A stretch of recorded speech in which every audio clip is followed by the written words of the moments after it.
to my channel. So first, for a bit of context, I have been living alone in a studio apartment in Oslo for just over 1 year now.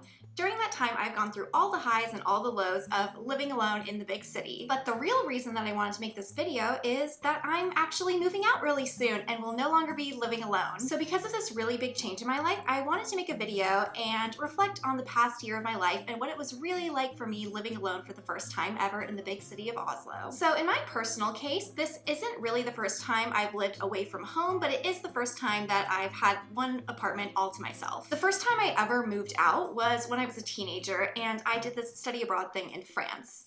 And I also spent 3 years living away from home while I was attending my undergrad. But during all of those experiences, I was always around people. When I was in France, I lived with a host family, and when I was in college, I always had roommates all 3 years. And in college, it was more than just having roommates. I actually had to share a bedroom with my roommates the entire 3 years, which was not a lot of privacy. Like, I'm not even exaggerating. Our beds were pretty much right next to each other every single year of my college experience. Talk about closed living quarters. So needless to say, I've never had a lot of privacy in any of my past living conditions. Since I've always been surrounded by people in the past, I was really excited and maybe a little bit intimidated when I had the opportunity to finally have a studio apartment all to myself and experience living alone for the first time. But now with all of the context out of the way, it's time to get into some of the questions that you guys submitted to me on Instagram about what it's really like living alone. So the first question here is, do you get lonely? So for me,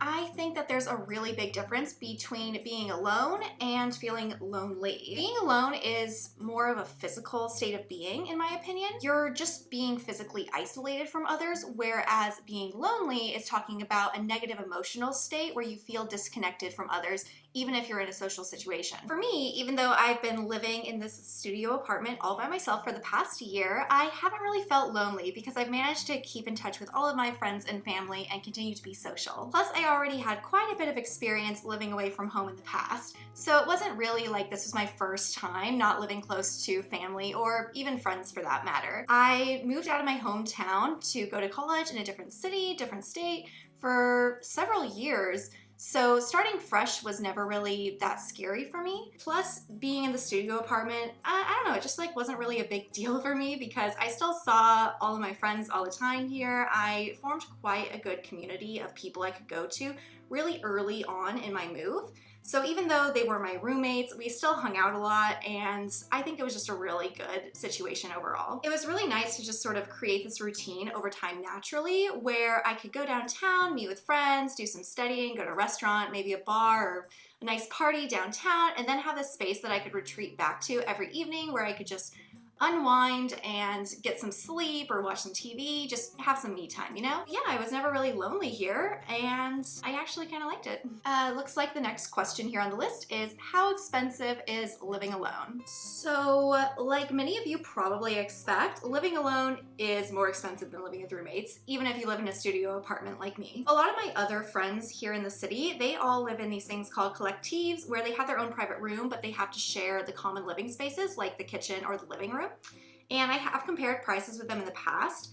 I don't exactly pay double what they pay, but I do pay like a couple $100s more a month than they do to have a private studio apartment. But I definitely got lucky when I found this place. It's technically student housing, so the price is quite discounted compared to the other studio apartment prices in the rest of the city. If it wasn't discounted so much because of the student price, I don't think I'd be able to afford living alone. So this really is a once-in-a-lifetime opportunity for me. But you know, all of that is just talking about the rent prices. There are other hidden expenses that come with living alone too. Like, a really big one for me was grocery shopping and buying all of my kitchen tools. So when I lived in college, of course I had to do my own grocery shopping, but it was a lot more convenient. I lived on campus, so I was able to just go to the food hall. There were restaurants everywhere. And even when I lived on an apartment off campus, my roommates, they brought all of the kitchen equipment, so I never had to go out and buy my own plates or pots and pans, spatulas, like all of that was already included. But when I first moved to this place, I pretty much had to pay for everything right out of pocket and build up this apartment from nothing. When I got to the place, it was completely unfurnished. Like, there was no furniture, there was no equipment. I think the only thing this place really did come with was the wardrobe and a shower curtain, and that was the only furniture in the entire place. In the end, the first few months living here were the most expensive by far. I had to go out and buy all of my own furniture, all of my own cooking equipment, my cleaning supplies, get a bunch of storage. I had to build everything from scratch. So that took a lot of time and a lot of resources that I wasn't fully expecting when I moved in. But I'd say it really worked out because I managed to transform this place into the cutest, coziest little apartment, and I'm really happy here. Now, apart from all the initial costs and rent costs, you also should be considering the utilities before you move into your own place. I'm pretty lucky because with this being student housing, all of the utilities are included, so it's a fixed rent price, and I never had to pay more for using more electricity or more water or more heating. It's all just included in the rent, and it's never more expensive every month. But if you're getting your own place, you're probably gonna have to pay for utilities separately, so you should also consider that price before you move into a place. All of this, of course, is the first few initial expenses when you move into a place. Afterwards, you kind of get into this like routine and weekly budget that you should stick to. For me, now I really just spend money on rent once a month and then personal expenses and groceries. And I've gotten into quite a good habit of keeping my expenses to around the same amount every single month. That's a really good routine, and I think living alone definitely helps you manage your own finances a lot better. All right, next question. Do you prefer living alone or living with roommates? Now, I might be weird here, but I think I actually prefer living alone. This is probably something to do with the fact that I'm an ambivert. For those of you who don't know what an ambivert is, it's basically a mixture of both the introvert and extrovert personality traits. So in my personal case, I really like being social and hanging out with my friends. I'll always be seeing people several times a week. We'll hang out at cafes, restaurants, go out on the weekends, you know, just like a normal social life. But the thing is with me, I'm not super extroverted, so if I do that too much, I can feel really drained, and I don't know, I start to feel awkward in those social situations, and like I just want to go home and have some alone time. And that's where my introvert personality comes into play. So after being social for a few days in a row, I really appreciate just being able to go somewhere where I have a lot of alone time, can relax, you know, just read a book, take a nap, do some self-care, you know, just relax and recharge, essentially. And I think that is a big reason why living alone is so perfect for me. No matter where I go or when I'm going out, I know that I'll always have this safe place to come back to after I'm done socializing, where I can just be alone and have some nice introverted time to myself. So for me, I'm really comparing this experience of living alone to when I lived in college and shared a room with roommates. In that situation, even though yeah, I did have some alone time, I was never sure how much alone time I would have and when it would be interrupted by my roommate coming back from class or work. The entire time I'd be back at the apartment, just, you know, doing my own thing, doing some homework, reading, writing, whatever it was I was doing. I was never sure how much alone time I would have. At any moment, someone could just walk in and boom, it's interrupted and you have to start being social again. So I think I was just weird, but that did kind of make me feel anxious, just never knowing how much time I would have to be by myself and whether or not I would have to be, you know, thrown into a social situation unexpectedly at any moment. I really like how living alone gives me a lot more of the control back. I get to choose when I'm by myself and when I'm hanging out with my friends, and in both situations I can prepare myself for that. That is definitely something I really appreciate about living alone. And the thing was, it wasn't just when I was living in college. Even when I was living at home with my family, there was really no privacy in that household. Even if I was alone in my bedroom, which I did have to myself luckily, anyone at any time could just barge in and interrupt what you were doing, and there was constantly someone in the house. You were never by yourself. I don't know, that just kind of got to me, and being able to have a space that is 100% my own, it's just really nice to know when you're being social and when you get to have some alone time. The next one of your guys' questions is, do you get homesick? Now, this question is probably the #1 question I've been asked ever since I started living alone, and also ever since I started living out of the country. I think most normal people would 100% feel homesick in my situation. But once again, I'm kind of weird when it comes to this sort of stuff, and I haven't felt all that homesick since I moved here. I think this has a lot to do with the way I was raised growing up. I was growing up in a military family, so we never stayed in one place for longer than 4 years consecutively. So I've never had a hometown. I've never really felt connected to one place in the US. I think, yeah, growing up, we lived in 6 different states and multiple cities within each of those states. Because of that, I never really felt super connected to one geographical location in the US, and I don't really associate any one physical place with home in my mind. For me, home is more of a feeling of the people who you're connected to in your life. And once again, that's also scattered all over the US and even other countries at this point. But the one thing I do feel really connected to, of course, is my friends, family, and the United States culture. Luckily for me, American culture has kind of been globalized at this point, so no matter where you go in the world, you're going to run into some aspects of the American culture. That really helps me with dealing with the homesickness because I know that no matter where I go, I'll be able to find a way to relate to my own culture, like somehow, even if it's just a McDonald's on the corner. Technically, that still counts. It also helps a lot that I have kind of this mini American community here in Oslo. So yeah, I do talk to my family all of the time and my friends back in the US, which is pretty helpful when it comes to dealing with the homesickness. But what's even more helpful is that I have other American friends who are also living in Oslo and going through the exact same experience as me. I think having this kind of community here abroad is really the main reason that I haven't felt extreme homesickness since moving here. And so far, I've just felt really comfortable living in Europe, which is very lucky, I think. All right, the next question is, what do you do with all of your free time and how do you not get bored? This was something that really surprised me when I first moved in here. Because I'm a full-time master's student and recently just got a job too, I don't actually have a ton of free time to speak of. Basically, my schedule most days looks like this. I wake up, I eat some breakfast, I maybe do some quick chores in the apartment, I leave and go downtown to do some studying, or if it's a work day, I'll head on over to work and do an 8-hour shift. Then in the afternoon on a work day, I will then go start working.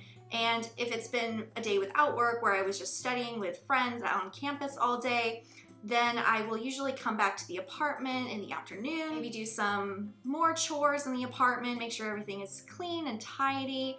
Then I might, do something relaxing like watch TV or, do a face mask, something fun, and finish the day having some dinner and going to sleep. And then I just repeat the whole process over and over again. Now, my schedule does change a little bit on the weekends. I try to not have to work on the weekends or have any schoolwork to do. So on those days, I'll usually plan something really fun that takes up the entire day, or I'll go meet some friends and be social that way. Just whatever I'm doing, I always make sure I have something on the schedule to keep me occupied with. Now, despite how busy and full my schedule is lately, that wasn't always the case, and I have definitely strayed from this norm of always trying to have something to do in my day-to-day life. There have unfortunately been several days when I didn't really have any plans and was feeling super unmotivated to leave the house. And on days like those, it can be, unfortunately, kind of common that I'll spend multiple days inside this apartment without going outside. Being alone in this apartment for a few days can be, kind of therapeutic. You get to be alone, you can still call your friends and family on FaceTime and catch up that way. I tended to do a lot of work from home in the first few months of 2021 because a lot of classes were digital. It was still nice and I could still do a lot of things just being in this one little room. But after a while, you do kind of get this feeling of like procrastination, unmotivation, isolation from the rest of the world. It almost feels like you're in self-isolation quarantine in a way. And all you have to do is just get up and go outside, but for some reason that just feels so difficult to you in that moment. And then when you start to feel like that, you know that the way to get yourself out of that rut and recharge your system is to just go outside and meet with some friends or just go to a cafe or go on a walk by the river. But all of that just feels like the biggest chore and will take the most amount of energy out of you. Yeah, I've actually definitely felt that way in the past after being stuck in here for a few days with no plans. But whenever you feel that way, just know that I think it's a completely normal way to feel every once in a while when you're living alone. And that the main thing to remember is that you just have to force yourself to get out of the house and do something fun, and you will break that cycle of mundanity and boredom and get back to your regular cheerful self.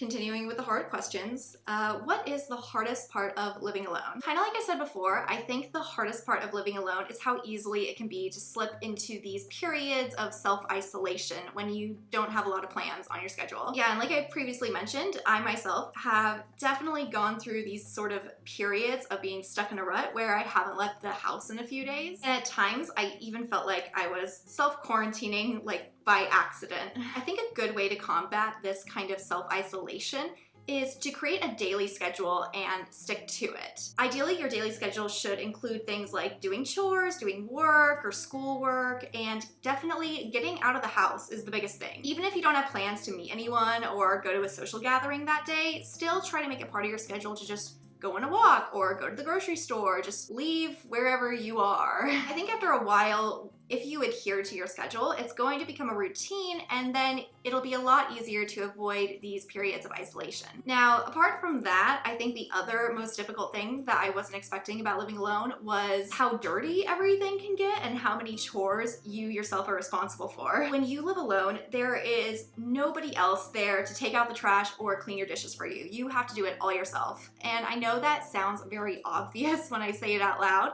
but let me tell you, it is so easy to just procrastinate doing dishes, and then a few days later, you have this giant pile and no clean plates left in your cabinet. Or like you procrastinate laundry for a bunch of weeks, and then you're stuck wearing pajamas and swimsuit bottoms instead of actual clothes. That is definitely something I have struggled with in the past, is keeping on top of my chores and not just procrastinating them. On the plus side, when you actually do finish all of the chores on your to-do list, it is so satisfying because you have this entire beautiful clean apartment all to yourself and you know that you yourself made it that way. Next question, how did you know you were ready to live alone? For me, living alone was something I knew I wanted to experience ever since I started my bachelor's degree. During college, I never really was presented the opportunity to live alone. The housing prices where I was going to school were very expensive, and I always just kind of fell into these situations where I had opportunities to have roommates and save some money, so I always just went for those options instead of trying to find my own place. So because of that, I felt like I missed out on this big living alone experience during college.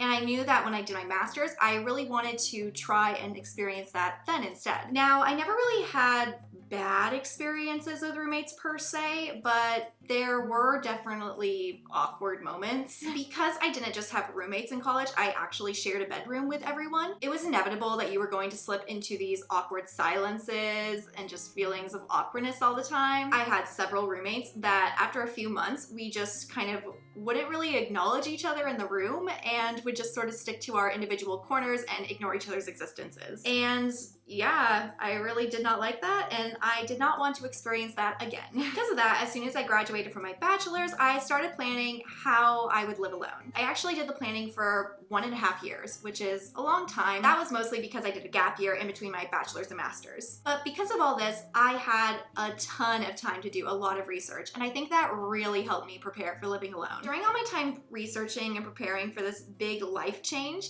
I looked up where I was going to live, how I was going to get the furniture, how much everything would cost, where the location was, where the grocery store was, just general living costs in the area, how I would get downtown, what fun restaurants and clubs were close to my apartment, if there were any nature hikes in the area, just really researching everything as much as possible. I think all of my research really paid off in the end. My transition from living at home in the US to living alone in a studio in Oslo was pretty seamless, which is saying a lot. No matter what your situation is, if you're considering living alone, really make sure to do your research and weigh all the pros and cons of living alone. It'll really pay off in the end. Next question is, how do you find the motivation to get out of the house? Yeah, so kind of like I said before, that is one of the hardest parts about living alone that I really wasn't expecting in the beginning. Now, this might seem a little sad, but the way I motivate myself to get out of the house is just reminding myself that if I don't, I'll just feel kind of sad and isolated. So it's more of like a preventative thing to avoid feeling that way. I just tell myself that you're gonna be so much more happy if you go outside, take in the sunshine, see your friends, be productive. All of those things are going to make you much more happy than if you just let the unmotivation sink in and stick to watching TV in your bed all day. It's just that little voice in the back of my head telling me those things, and it really does help.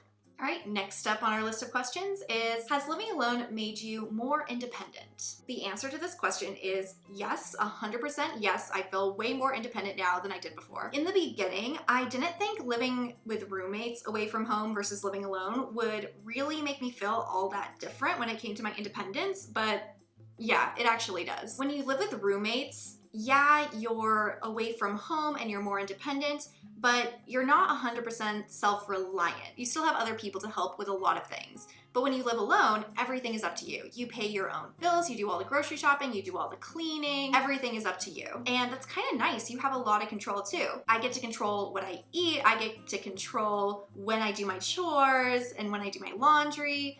I can pick exactly how I want my place to look and choose all the decoration. It's just very personalized and a very good feeling to know that this is your place and it's all your own and you have all the control in what it looks like and how you live your life. Now, of course, the downside to living alone is that, yeah, you are 100% self-sufficient. There's nobody to help you with all of the chores and the more mundane tasks of living.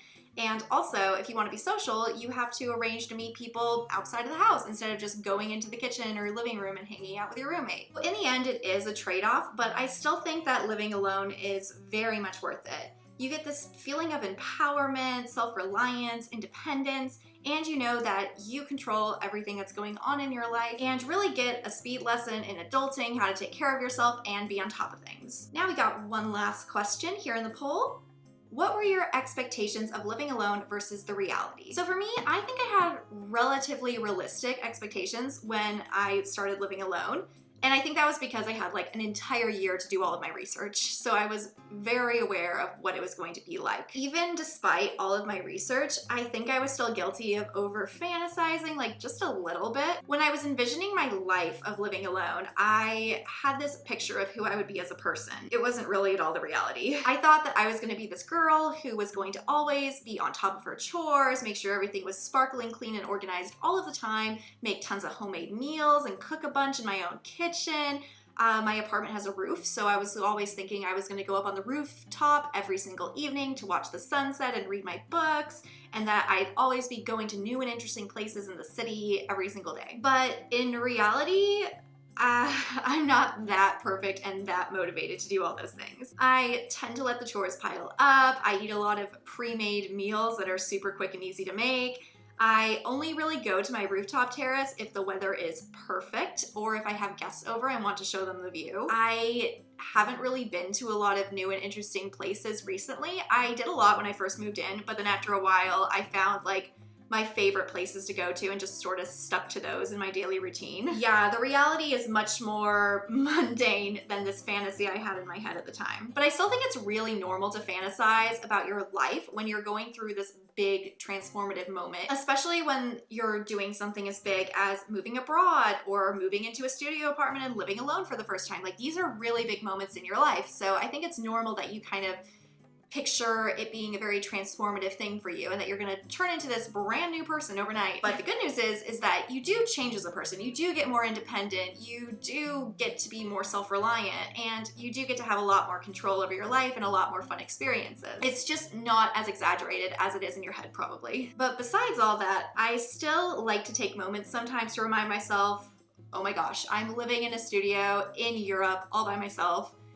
Wow, isn't this incredible? And yeah, it kind of is. That about wraps it up for answering all of your guys' questions about what it's like living alone in Europe for the very first time. I'm going to be very sad when I move out of here in just a little bit. Like, this place has been very important part of my life for me. It's the first time I've lived alone in Europe. It's the first time I've lived alone in a studio apartment just ever. Yeah, this place really changed me, and I think I'll always have a special place in my heart for this cute little studio apartment in Oslo. But of course, I know that the future holds bigger and better things ahead, and I'm really excited to start this new chapter in my life. I hope you really enjoyed this video. If you did, be sure to give it a big thumbs up and subscribe down below, and I'll see you all again next time. Bye guys!